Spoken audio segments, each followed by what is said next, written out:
c'est vrai que, en fait, on aurait pu penser extrêmement naïvement qu'après l'indépendance, les peuples belges et congolais auraient en quelque sorte remis les compteurs à zéro. Mais malheureusement, on voit que c'est pas tout à fait la réalité aujourd'hui. Alors, justement, j'aimerais demander à Wendy Boba, qui est fondatrice et directrice de la Wendy Art Gallery en Belgique et historienne de l'art. Je voudrais lui demander ce qu'elle pense, si elle estime que l'establishment culturel belge a complètement rompu avec son passé colonial. Et sinon, quelles sont les conséquences? Bonjour à toutes et à tous. Alors oui, effectivement, je suis historienne de l'art et je m'intéresse beaucoup à cette question de la contemporanéité du colonialisme en Belgique. J'ai plus proche. Et comme ça, on entend mieux? Oui. Okay. J'ai eu l'occasion d'aborder cette question en tant qu'experte dans la commission Congo qui a eu lieu en 2020 au Parlement fédéral, dont Jean-Louis, Philippe a parlé tout à l'heure. Le colonialisme, c'est un système de prédation des terres, mais aussi c'est un système qui a été installé de manière durable par l'effacement des cultures, en fait, par la domination culturelle. On a appris aux peuples colonisés leur infériorité, ils l'ont acceptée d'une manière ou d'une autre, et elle se retrouve aujourd'hui présente sous forme d'aliénation dans les mentalités contemporaines. C'est un travail, et ce travail de déconstruction, il est nécessaire et il est encore à faire aujourd'hui, que ce soit pour les personnes de la diaspora ou les personnes dans le pays. Et les institutions culturelles qui ont servi finalement à installer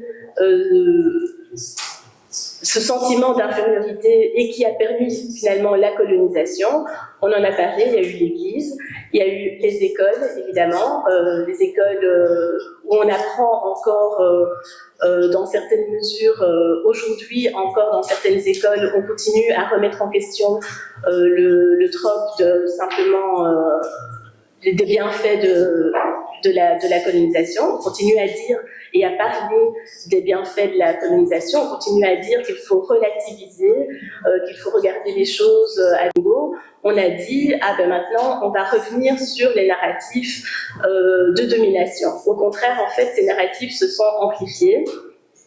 Et ces narratifs se sont amplifiés, les manuels scolaires n'ont pas changé, et c'est finalement, aujourd'hui, on est en 2025 quand même, c'est quand même 65 ans après la fin de la colonisation, et les personnes, les associations, la société civile, les personnes afrodescendantes en Belgique sont encore en train de travailler pour qu'on change les narratifs au sein de cette institution-là.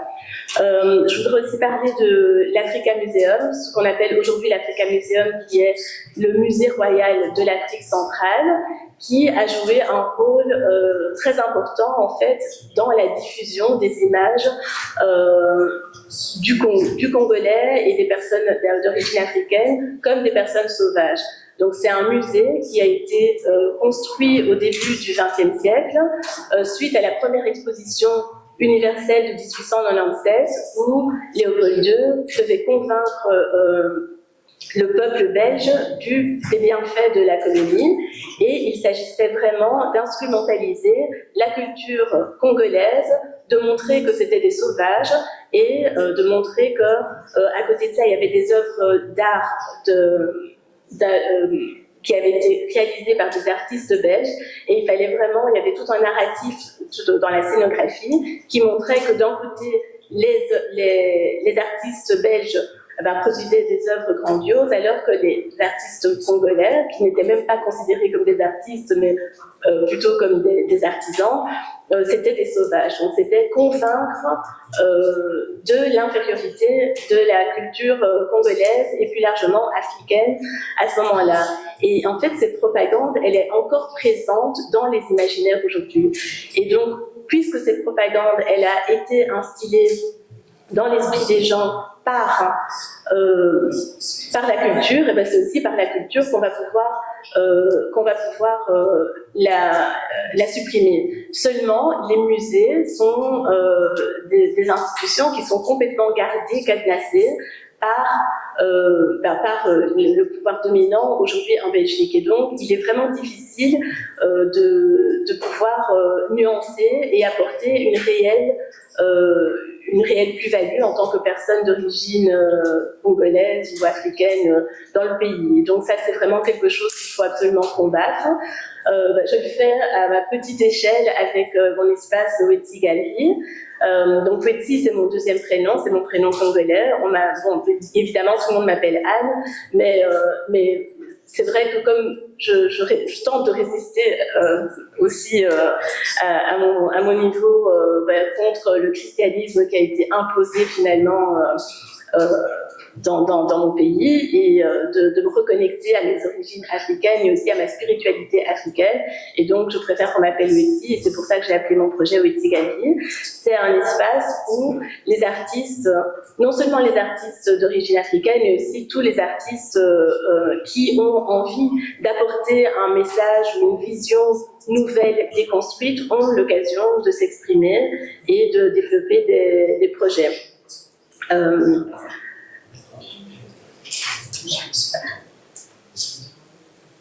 C'est important que des espaces comme ceux-là existent. Maintenant, la question du financement de ce type d'espace, c'est une question... on a parlé de la question économique dans la question coloniale. C'est difficile d'être indépendant quand on travaille avec des subsides étatiques, mais c'est aussi difficile d'apporter une réelle plus-value aux artistes avec qui on travaille et de développer les messages qu'on a envie de développer si on travaille sans argent. Donc c'est toujours un peu une question d'équilibrisme. Et une manière qu'on a eue, que les personnes afrodescendantes ont eue en Belgique, en tout cas, d'acquérir une forme de reconnaissance et de présence aussi sur la chaîne, sur la place médiatique, ça a été de faire des collaborations avec différentes institutions, dont le fameux Africa Museum, celui qui est devenu le Musée Royal de l'Afrique centrale, qui est devenu l'Africa Museum, au moment de la rénovation, donc entre 2013 et 2018. Le moment de la réouverture de ce musée en 2018, ça a été un moment assez catalyseur, en fait, des tensions, finalement, entre les personnes de la diaspora et les scientifiques du musée. C'est à ce moment-là qu'on a commencé à parler de restitution. Évidemment, la question de la restitution des biens spoliés africains, c'est une question qui avait déjà été abordée par le passé. Déjà pendant le régime de Mobutu, il y avait eu des demandes de restitution, et même en fait pendant la colonisation, il y avait des chefs qui avaient déjà dit mais en fait rendez-moi mes insignes, puisque ce sont ces objets. Je ne sais pas si on l'a rappelé aujourd'hui, mais les objets qui se trouvent dans les musées aujourd'hui sont des objets qui ont été pour la plupart pillés en Afrique, sur le continent. Mais sur le continent africain, ces objets ne se trouvaient pas dans des musées. Ces objets servaient lors de rituels divers. Certains étaient sacrés, d'autres ne l'étaient pas, forcément. Mais en tout cas, tous ces objets avaient une fonction sociale, rituelle, au sein de la société. On les a apportés en Europe, on les a mis dans des musées. Et aujourd'hui, lorsque les personnes de la diaspora qui, donc, depuis les années 2000, ont commencé à dire, mais en fait, ces objets, à questionner en tout cas la présence de ces objets dans les musées, ça a permis d'avoir une certaine visibilité, mais on n'a pas vraiment eu le soutien, on va dire, des gouvernements africains par rapport à ces questions-là. Donc ça, c'est une question aussi qui est réelle. Il y a, semble-t-il, une forme de décalage au niveau des priorités. En tout cas, c'est comme ça que les choses sont présentées. Moi, je pense que c'est pas forcément une question de décalage au niveau des priorités. Je pense, et je rejoins la vision du professeur Dieudonné Kouébé-Kimpele quand il disait que, en fait, les objets doivent être restitués aux personnes à qui on les a volés.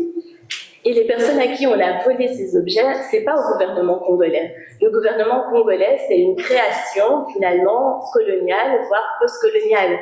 Et donc, les personnes qui se sentent dépossédées, ce sont des personnes de la diaspora, des militants, des militants, des personnes qui font partie du milieu associatif, certains scientifiques aussi, et bien sûr, certains chefs coutumiers au niveau du pays. Et donc, on voit bien que le rapport d'égalité qu'on essaye de rétablir par le militantisme, par des actions culturelles, reste toujours très difficile parce que finalement, toutes ces manifestations qui ont eu lieu pour la restitution des biens spoliés ont eu des conséquences. Il y a eu une commission, on en a parlé à plusieurs reprises, il y a eu une commission sur le passé colonial qui a été organisée par le Parlement fédéral. Alors on a beaucoup délibéré. Au final, cette commission, le rapport des experts, il y a eu 2 rapports d'experts, un premier puis un deuxième. Le premier, ils ont demandé un deuxième parce que le premier n'avait pas été accepté. Et à chaque fois, on disait la première chose, c'est présenter des excuses. Et puis bien sûr qu'une fois qu'on a présenté des excuses, la question des réparations va venir. Parce que pourquoi est-ce qu'on demande des réparations? Parce que aujourd'hui, en Belgique, on continue à subir le colonialisme par la question de l'emploi, la discrimination à l'emploi, la discrimination au logement, qui sont quand même des problèmes très sérieux. Et la manière dont finalement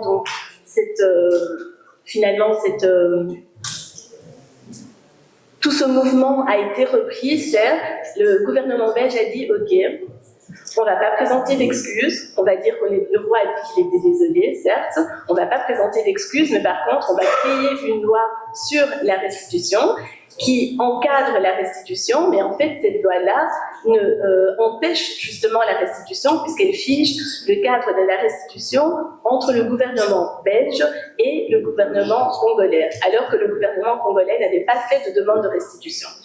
Et le gouvernement belge... Et c'est pas le gouvernement belge qui possède les objets, c'est le musée de l'Afrique centrale. Et donc, quand on fait des demandes aujourd'hui au musée, le musée se cache derrière le fait que mais les gouvernements, c'est au gouvernement qu'il faut faire toutes ces demandes-là. Et donc, on est toujours un petit peu dans une question, dans un jeu du chat et de la souris, dont on espère sortir avec des initiatives indépendantes, on va dire. Et je pense que c'est important de tenir compte aussi du fait que lorsque je m'exprime aujourd'hui, je m'exprime en tant qu'enfant de la diaspora, mais je représente aussi un point de vue, je ne représente pas tous les points de vue, puisqu'il y a toujours aussi cette division entre... j'ai envie de dire l'étranger qui est représenté comme un atout et puis l'étranger qui est représenté comme un danger.